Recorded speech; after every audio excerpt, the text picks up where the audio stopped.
family. He never walked out in front of his house.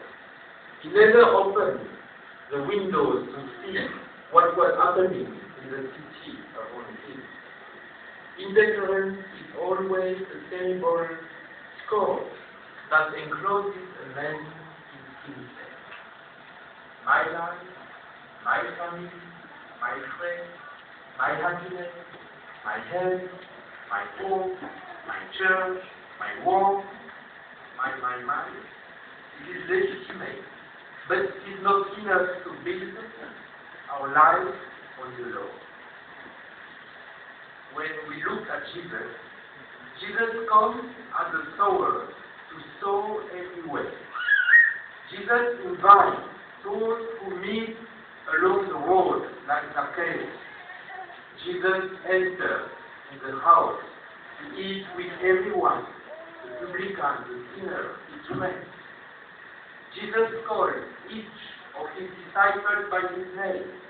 He knows each one personally and not in general. Jesus knows that the bleeding woman touched his garment while the huge crowd gathered around him.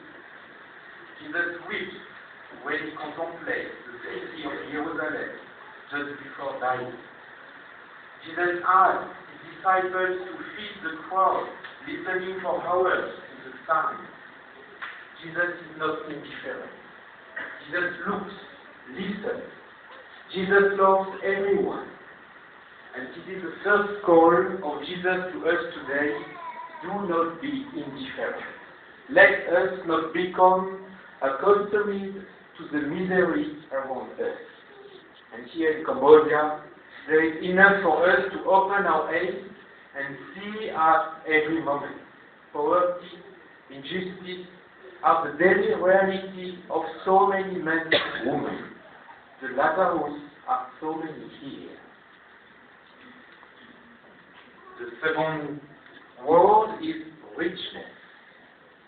The question is not whether we have a lot of money and a lot of property. The question is whether our goods and money are our masters or not.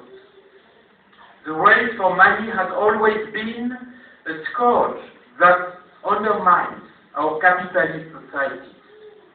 This 21st century, with its attractive technical development, is more than ever focused on the idea of ever more, ever better.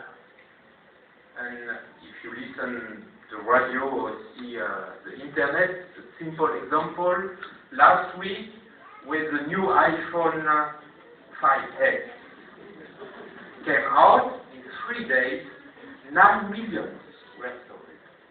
It's a lot. The goods are not bad in themselves, but if money becomes the driving force of our life, whether we are rich or poor in the bank, we are like the rich man without a name in the gospel. This rich man is always hungry for more. He is never satisfied. Our society produces so many men and women of goodwill who are running fast in the race for money. I know so many young people from very poor families who now have a salary of $400, $500, but they still consider themselves poor because they cannot fulfill their unlimited wants. The richness that Jesus condemned is this richness that closes the heart. There is no place for God or for others. It is richness that gives the feeling of being always hungry and thirsty, always wanting what the other has. The third point, poverty. Jesus does not call us in order to rob us and put us on the thick wall to beg.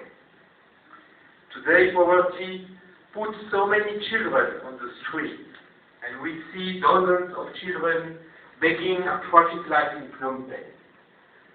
Their poverty means